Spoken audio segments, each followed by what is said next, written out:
there was a white door in front of me, and it had like the key fob card reader on the door, and I could hear the party clearly behind the door. It sort of, the sound had weight to it, had like reverb to it.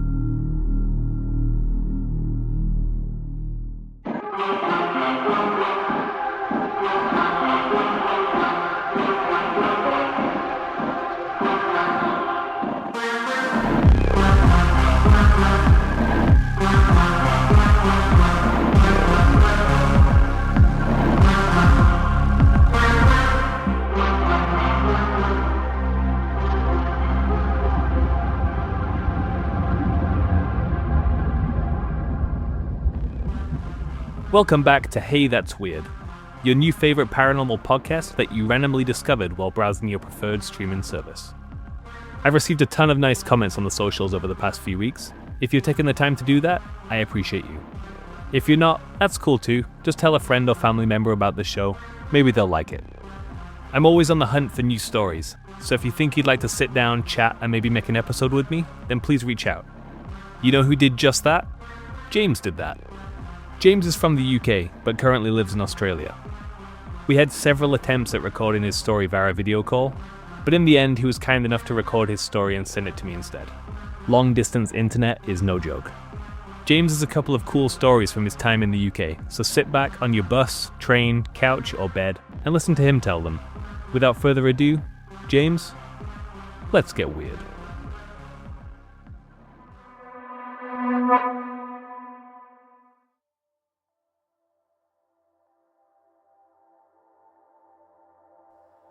Hi, I'm James, big fan of the podcast, and I'd like to share a few of my spooky stories today. So, I grew up in Devon, West Country, a place called Torquay. Not sort of particularly religious or spiritual family. So, no real sort of spooky stories growing up, really. It wasn't until I was a bit older, and a friend of mine, she lived in a sort of really old house in the West Country, and she always had these stories about seeing people in the kitchen and people walking up the stairs and things, and I never knew whether to believe or not. So I remember those are kind of the first sort of stories I'd hear about. And there's lots of stories up on Dartmoor and all sorts of folk tales and stuff. So it's quite a cool place to grow up if you're into old folklore stories and things. But nothing particularly spooky until I kind of moved to London quite young, actually, sort of a teenager. I started college. I suppose the first sort of strange thing that happened was a girl joined our course quite late I started a art and design course, and sort of halfway through the first year, a girl started, and it was a bit unusual to start so late. I remember when she walked into the room, I just had this really vivid image of her in hospital in like a sort of maternity gown. It was really strange. She was kind of, obviously having a kid, and I just thought it was such a strong image. I can still see it. So later on, I was talking to her, and she said, "Oh, yeah, I've been away, had a kid." And I just thought, I didn't think anything of it. I thought, oh, whatever. I must have sort of subconsciously heard someone talking about her or something, and I just remembered it subconsciously. And then it wasn't long after that, it was a few weeks after that, I was going to the student bar with my friends, and a sort of similar thing happened where I had this really strong image of these two girls walking into the bar, and I could remember what they were wearing. They sort of had, ballet shoes, tights, pencil skirts. They were just very similar, and they must have come from a different part of the town because we was in the art block. And I sort of turned to my mates, I was like, I think we're going to meet these two girls tonight. I kind of explained to them what they'd be wearing and stuff, because I remember one had like a really bright yellow handbag, sort of shiny, sort of PVC handbag. I was like, we're going to meet these girls, they're going to have this handbag and stuff. And then they just looked at me like, yeah, okay, you're just completely weird. So we went into the bar, and 10 minutes later, in walked these two girls, and the girl had this like yellow handbag on. And I was just, it was just blowing my mind. I thought, what is happening? And they came over and sat right next to us. And I kind of left my friends to it, and when I met up with them the next day, I said, oh, how did it go? Did you have a good night? So yeah, they sort of came home with us and stuff. And it just really freaked me out. And I kind of remember going home and sort of almost having a panic attack. It was just, so how could that happen? Like, how can you sort of see something and then it happens? Like I just couldn't think of any sort of rational explanation for that. So I remember at the time thinking, I just don't want this anymore. And I remember thinking, like, just trying to shut it down in my mind. It's like, I really don't sort of want this in my, in my life. So I just sort of shut it down. No real sort of big stories then until I sort of left art school and started working in London. A friend of mine, Nick, was working for an agency called Interbrand, and they were working in central London in the Strand. Anyway, so they asked me to sort of come in and do a bit of freelance work for them. So I caught the tube in and went and had a briefing, and they were working on London Olympic sort of branding bid. So it's for all their kind of identity, logos and etc. And because it's all very secretive, and they didn't want anyone else in the office, leaking what they're up to other agencies, they asked if I could work sort of in a secretive sort of office space. And I was like, yeah, sure. So this space was sort of underneath the office in a sort of little hideaway. So I was working there for like a week, and then it got to the end of the week and they said, oh, we're kind of done, but there's a few things that needed finishing. So can you come in, for one day of the weekend and just finish off what you're doing? I was like, yeah, sure. So I was going to go in on a Saturday, but I was too hungover. So I thought, I'll go in on Sunday. And it was like a sort of typical sort of London wintry Sunday, it's kind of grey and a bit rainy. So I caught the tube up to Embankment. The office is just on the Strand, and it's a large old building which is broken up into different offices, and the office I was working on, Interbrand, was in the middle, sort of the middle two floors. So I had a key card, let myself in. It was completely dead. Like, the reception was closed, the cafeteria was all locked up. Went upstairs, went into the sort of the main office, and then to get to the office I'll be working in, I had to walk down a long corridor full of desks and computers, usual sort of thing. So I kind of walked down this corridor. Everything was empty from like the Friday night. There was still like beer bottles and packets of crisps and pizza boxes lying around here. And so I went down the corridor. Then the access stairs at the back, so it's old Victorian stair. You can still feel a bit of the architecture from when this place used to be this beautiful building back in the Victorian times. And went down the staircase and then into the office below. And I think these rooms were probably used as like recording studios. They're quite small, sort of felt they're lightly soundproofed, and sort of used my key card to get in, and sort of spent the rest of the Sunday afternoon working in there with my Sainsbury's meal deal to keep me company, and that was it really. And it got to about, I don't know, it's like 4 or 5 o'clock in the afternoon, and then suddenly out of nowhere I could hear this sort of party starting, but it wasn't like full on EDM style party. It was more of a old fashioned style party. It was like old time music, old band music, ragtime or something like that. And I could hear like champagne being popped and people laughing. I was like, because where I was working was not far from like the Savoy and the Ritz.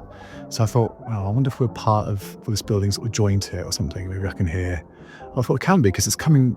This party felt like it was next door. So I kind of packed my stuff up and I thought I'll go and check it out, see if I can steal some drinks. I thought I know a few people in the office, so maybe I can blag my way in. So I kind of walked down this little corridor outside the office, and there was a white door in front of me, and it had like the key fob card reader on the door, and I could hear the party clearly behind the door. The sound had weight to it, had like reverb to it. And I was like, quite nervous of what if I don't know anyone? So I swiped my key card and the handle unlocked, and I stepped into the room. And the moment I stepped into the room, the sound of this party completely stopped.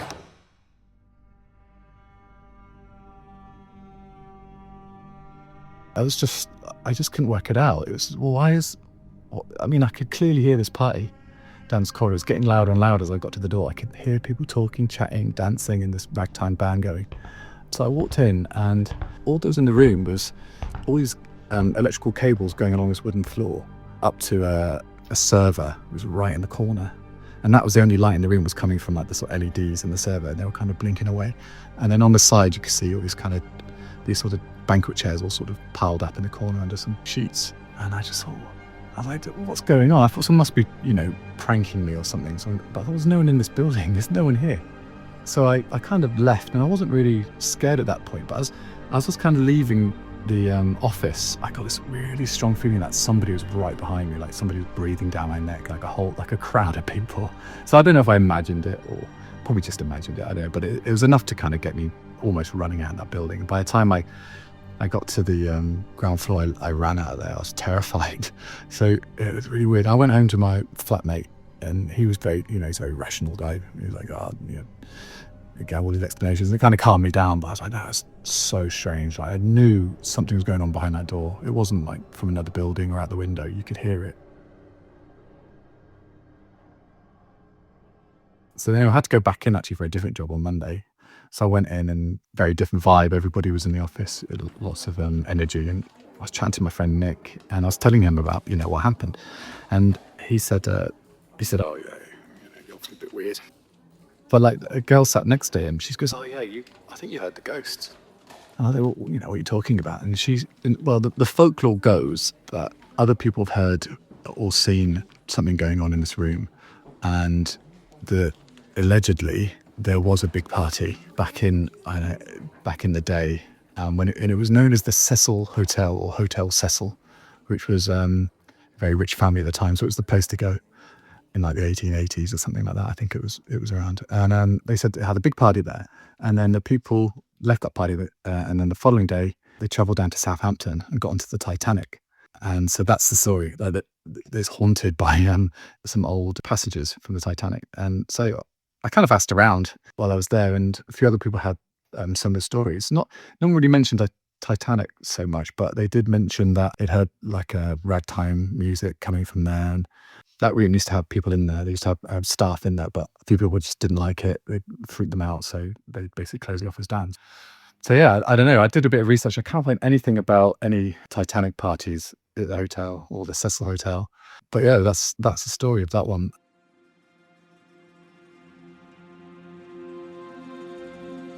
Not long after that, I went travelling, sort of came back, and I think it was, I know the date, it was in 2012, I think it was August, end of August.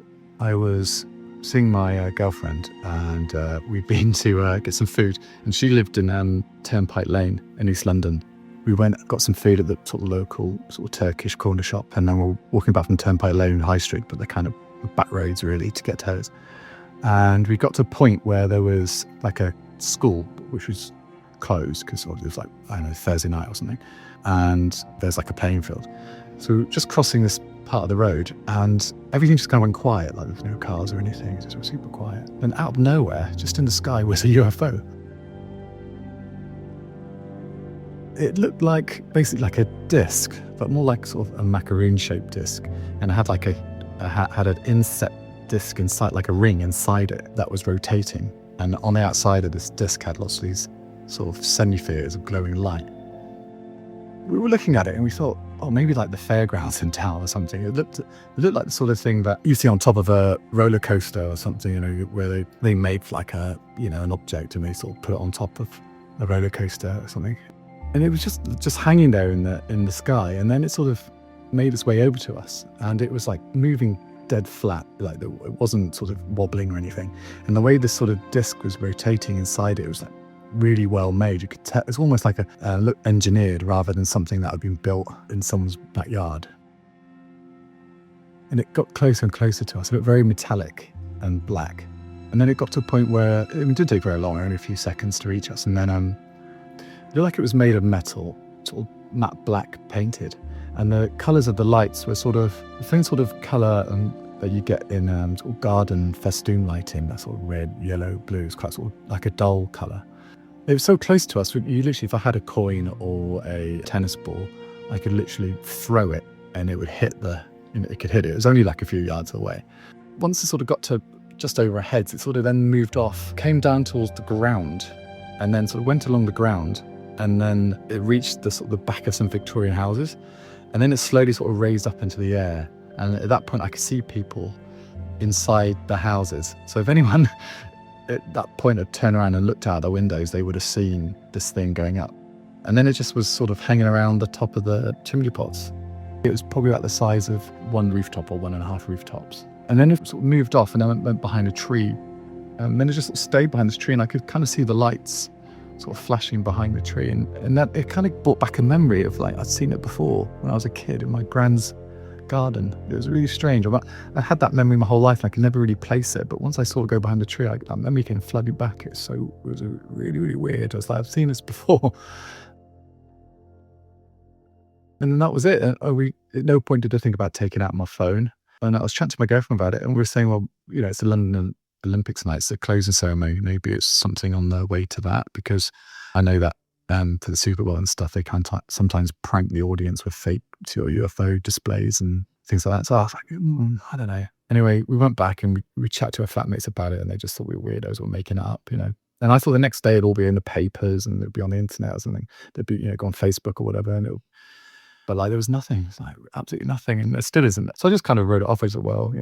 It's most likely to be someone messing around with a drone, even though there was like no sound at all. It was completely silent, and I thought maybe it was tethered to a helicopter or something, but there was no noise. There's no helicopter above. My girlfriend at the time said she saw up in the sky like this large sort of cylindrical black shape going up into the clouds, but I thought I saw a hot air balloon. So we kind of differ on what it was, but it wasn't anywhere near where the UFO was, so I couldn't have been suspended out off of it, I suppose. But anyway, so it was about maybe like a year and a half later, I was chatting to a friend of mine about it, because I kind of forgot all about it. I never really spoke to my girlfriend about it ever again. We never talked about it. And then so I was chatting to a friend of mine in a pub, because he's kind of into sort of ufology and stuff. And I said, oh yeah, I've seen a UFO. And I told him the story, and he was sort of saying, well, his dad's a pilot. And he said, you can't really fly like large objects over people's roofs. It's really dangerous. Like the only people who can really sort of fly around like that in the city is like the air ambulance. You can't fly anything like that around. So if you were sort of planning an event, you'd probably have to prefabricate any sort of assets and have them on a flatbed truck and drive them into the city, and fly them up and down the Thames, which I think they did for like the Halo game release a few years ago. So yeah, it's unlikely they'd be flying it around people's rooftops. I don't know. I still don't know if it was a real thing or not, but I can't think of a rational explanation that fits. If it was a drone, you would have heard it. There's no film crew around, and who would go to the effort of making this thing for a movie? They would just do it in CGI or something. So I don't know. Very, very strange. Which sort of brings me on to a conversation I was having with a girl from work once. And I was working for this architect, and she was talking about her boyfriend's job, and he works for like I think the MI5 or MI6. And I said, oh, right, is he like like an X-Files guy? She's like, well, no, not really, but it's sort of the filing clerk version. And his job when he started work there was he would just take in all the mail that the general public would send, and then digitize it and put it onto a server.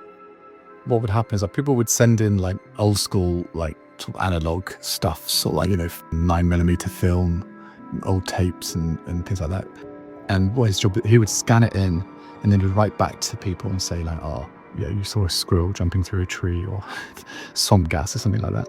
But the girl I was working for just sort of looked me dead in the eye, and she said, he said, don't believe any of that. She says, all the stuff he's seen is absolutely true. He gets so many photographs, so much stuff comes through. That's clearly UFOs, like this, that 100% true. And at the time, I was in like 21 or something. I didn't really believe, I was like, yeah, whatever. I never thought I'd be talking about it on a podcast.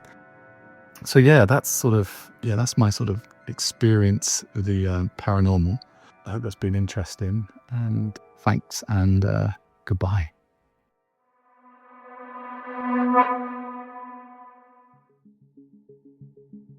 As usual on Hey That's Weird, I offer my guests a chance to plug or promote something they're passionate about. Here's what James wanted to share.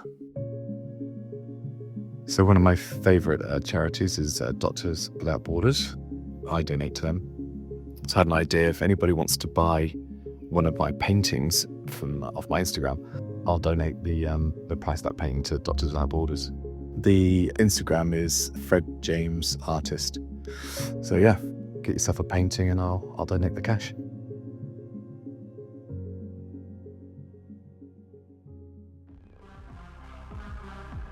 And that does it for episode 18. A special thanks to James for his several attempts to get his story to me. I really appreciate your patience, mate. Got a story and want to make an episode together? You can reach me on Instagram at Hey That's Weird Podcast. or via email at heythat'sweirdpodcast@gmail.com.